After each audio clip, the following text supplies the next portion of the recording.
जब से मुझे पता चला है इनके बारे में, भरत तिवारी जी के बारे में, जो वो एक्सपायर हो गए, और मुझे एहसास हुआ कि ये क्रांतिकारी इंसान था।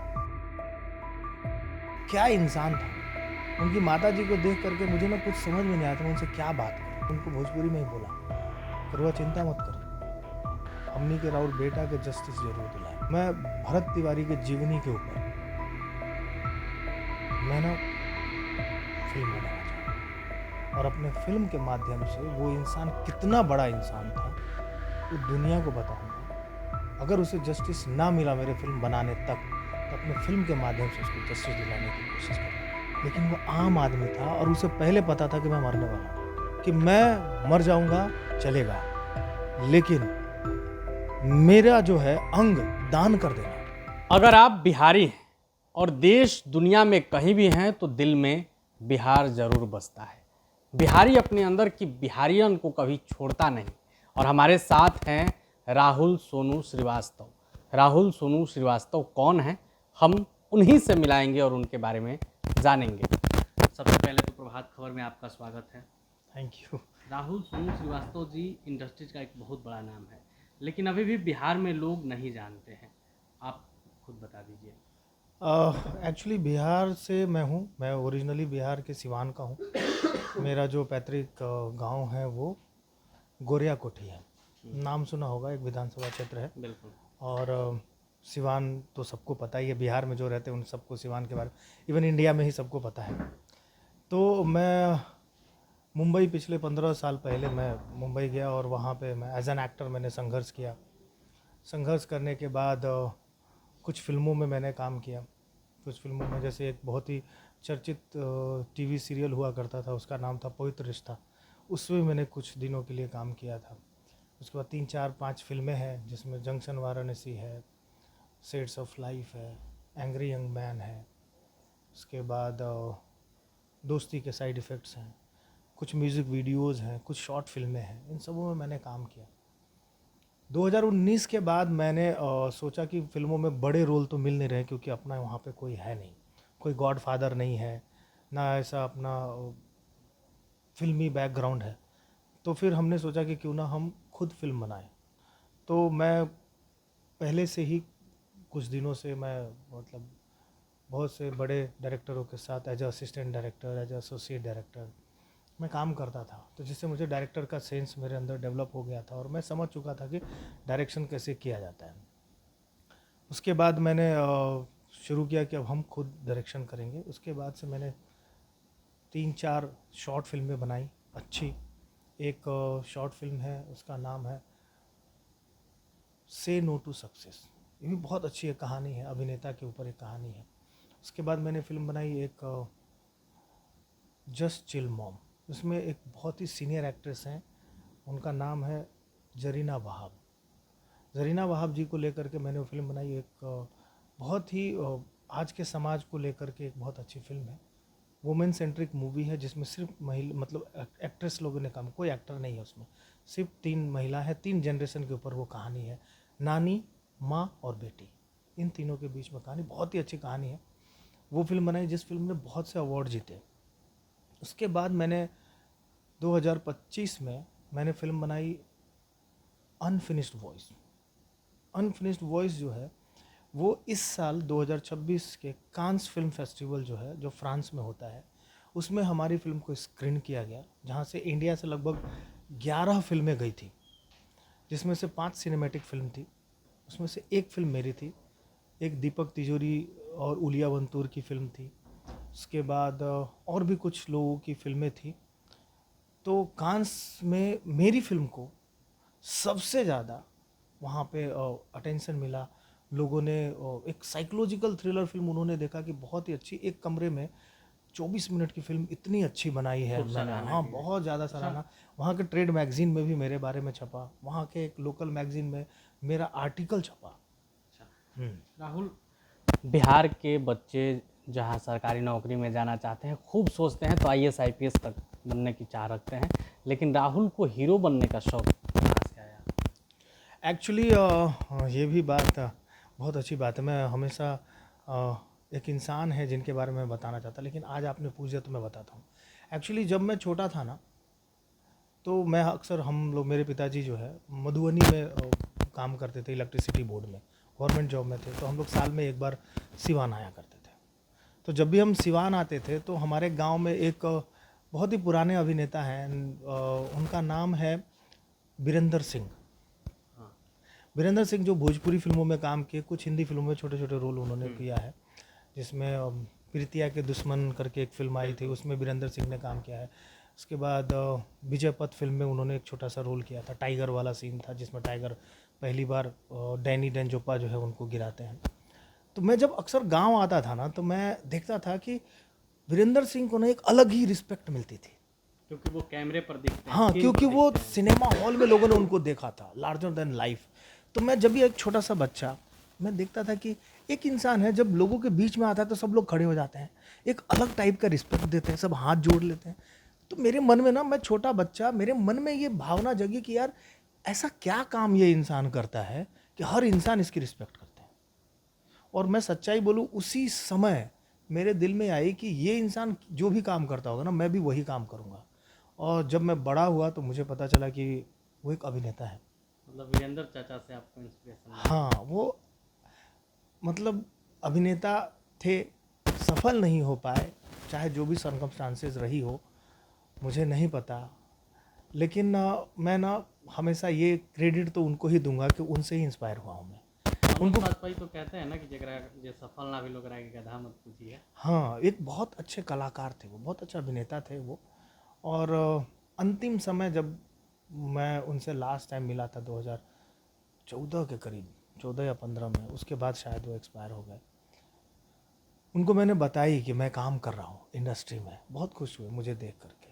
शायद वही हमारी लास्ट मुलाकात। अच्छा राहुल, आपने कई फिल्में की है, उसके बारे में जिक्र किया है, आगे का प्रोजेक्ट क्या होगा? आप बिहार आए हैं, खबर मिली कि आप भरत तिवारी एनकाउंटर मामले को लेकर उनके गांव बेलौटी भी गए थे, तो इस पूरे प्रकरण पर आपकी क्या राय है? देखिए, अब ये बहुत ही प्री इन्फॉर्मेशन है जो मैं क्या बोलूँ, लेकिन ना मैं सच्चाई बोलूँ तो मेरे दिल में एक बात है कि क्योंकि लकी सर जो हैं, लकी बीस, जिनके साथ मैं स्वर्गीय भरत तिवारी जी के गांव गया, मैं अब भरत जब से मुझे पता चला है इनके बारे में, भरत तिवारी जी के बारे में, जो वो एक्सपायर हो गए, उनका एनकाउंटर हुआ है, फिर मैंने उनके बारे में स्टडी करने की कोशिश की और मुझे एहसास हुआ कि ये क्रांतिकारी इंसान था। क्या इंसान था वो। आप गांव गए हैं? हाँ, मैं उनके गांव जा करके अभी उनकी माता जी से मिला, उनके पिताजी से मिला, गांव वालों से मिले हैं? गांव वालों से मिला। गांव वालों से बात करने का मौका नहीं मिला। उनकी माता जी को देख करके मुझे ना कुछ समझ में नहीं आया था मैं उनसे क्या बात करूं। बस मैंने उनको भोजपुरी में बात कर रही थी मेरे से, मैंने उनको भोजपुरी में ही बोला, फिर वह चिंता मत करी, हमनी के राउर बेटा के जस्टिस जरूर दिलाए। ये बात मैंने उनको बोला। और मैंने उनको बोला कि मैं लकी सर को लेके आया हूँ आपके गांव इसी के लिए क्योंकि मैं चाहता हूँ कि भरत तिवारी को न्याय मिले। और फिर अगर, मुझे नहीं पता आगे क्या होने वाला है, लेकिन अगर हुआ तो मैं भरत तिवारी के जीवनी के ऊपर मैं ना फिल्म बनाना चाहूँगा और अपने फिल्म के माध्यम से वो इंसान कितना बड़ा इंसान था वो दुनिया को बताऊँगा। और अगर उसे जस्टिस ना मिला मेरे फिल्म बनाने तक, तो अपने फिल्म के माध्यम से उसको जस्टिस दिलाने की कोशिश करूँगा, लोगों को जागरूक करूँगा कि ये इंसान क्या था। सरकार और हमारा भ्रष्ट जो तंत्र है उसने उसके साथ कितनी जाति की है, वो मैं अपने फिल्म के माध्यम से दुनिया को बताना चाहूँगा। क्योंकि अभी सब ऊपर ऊपर की बातें, सोशल मीडिया की बातें सुन रहे हैं, समझ रहे हैं। जब मैं फिल्म के माध्यम से उसके जीवन की जर्नी दिखाऊंगा ना, कितना संघर्ष वो कर रहा था वो इंसान, तब जा कर के समझ में आएगा लोगों की कि वो कितना ग्रेट इंसान था। आप जब बेलौटी गए, जब परिजनों से मिले, तो आपको लगा कि कुछ तो बात थी भरत तिवारी में? अरे देखिए, मेरे रोंगटे खड़े हो गए। कुछ बात नहीं थी, वो इंसान डिफरेंट था। आप उसका जो वीडियो देख लें, हर वीडियो में ना वो अलग लेवल की बातें कर रहा है। देखिए, मैं आपको बताता हूँ एक बात। एक पुलिस ऑफिसर, एक आर्मी ऑफिसर अपनी जान का बलिदान देते हैं, क्योंकि उन्हें पता होता है कि हमें आज नहीं तो कल मरना है। जब भी कुछ होगा, पुलिस एनकाउंटर होगा या मुठभेड़ होगा, हमारे साथ कुछ भी हो सकता है। लेकिन एक आम आदमी ये नहीं सोचता है। लेकिन वो आम आदमी था और उसे पहले पता था कि मैं मरने वाला हूँ।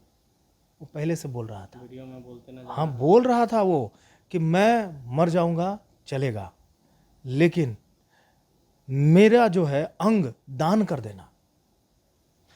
मेरे मरने के बाद मेरी बात जो आवाज़ लगता है सरकार तक पहुंचेगी, जो कि पहुंच गई है, पहुंचेगी, और तब जाकर के मेरे गांव वालों को जस्टिस मिलना चाहिए।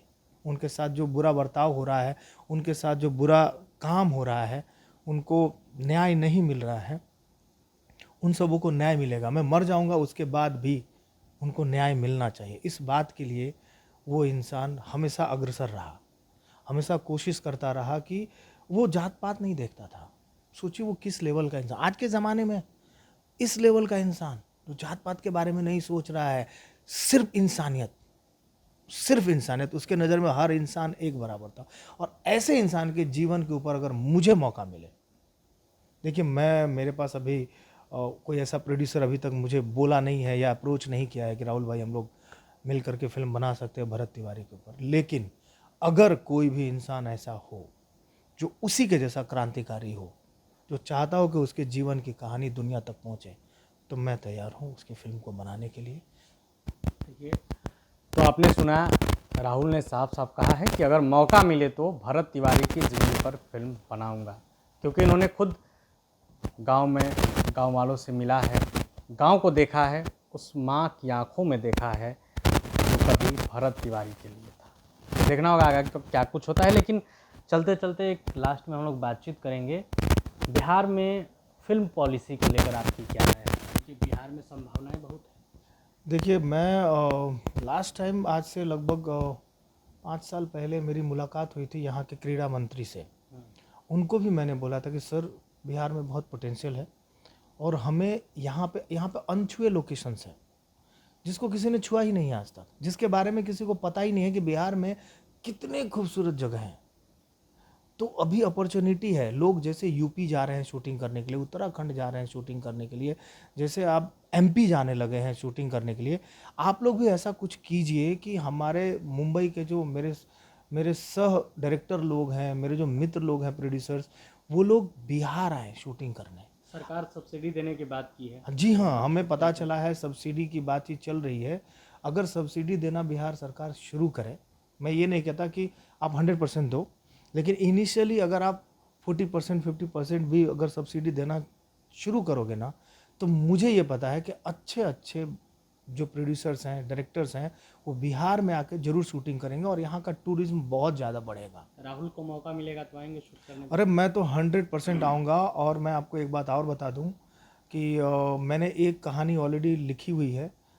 बिहार के बेगूसराय की एक लड़की है, अपाहिज लड़की है, उसकी जीवनी है, उसके ऊपर मैंने ऑलरेडी एक कहानी लिख के रखी हुई है। बहुत लोगों से मैंने बातचीत करी है, लेकिन अभी तक कोई जेन्युइन प्रोड्यूसर नहीं मिला है मुझे जो उस लड़की की कहानी, एक अपाहिज लड़की की कहानी है जिसके ऊपर मैं फिल्म बनाना चाह रहा था।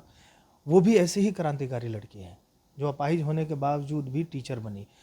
तो मैं हर वैसे लोगों के जीवन के ऊपर मैं उसको इंस्पिरेशन बनाना चाहता हूँ, उन लोगों की कहानी दुनिया को बताना चाहता हूँ जो लोगों को पता नहीं है। और आप बिहार से ही वो शुरू करना चाहते हैं?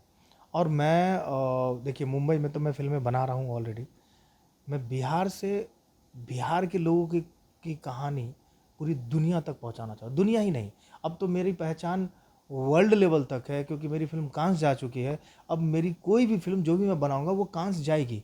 मुझे ज़्यादा कुछ करने की ज़रूरत है, मेरा नाम है वहाँ पे।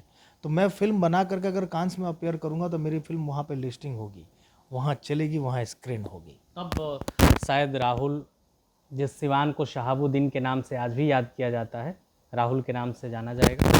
होप फॉर द बेस्ट, क्योंकि मेरी कोशिश यही रहेगी, मैं हमेशा कोशिश यही करूँगा कि अगर मेरे नाम से मेरे मेरे ज़िले का नाम को जाना जाए, मेरा जो क्षेत्र है गोरिया कोठी उसको जाना जाए, तो मैं तो अपने आप को मैं तो ये समझूंगा कि मेरा जीवन सार्थक हो गया।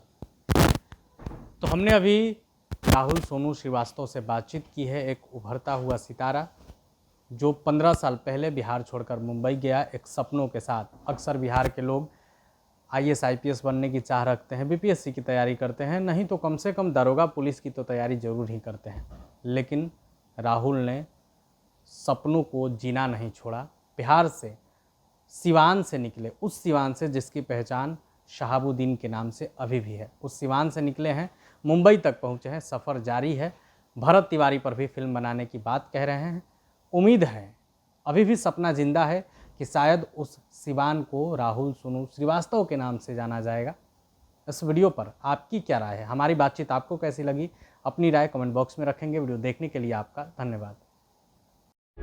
प्रभातखबर.com, विश्वास वही, रफ्तार नहीं।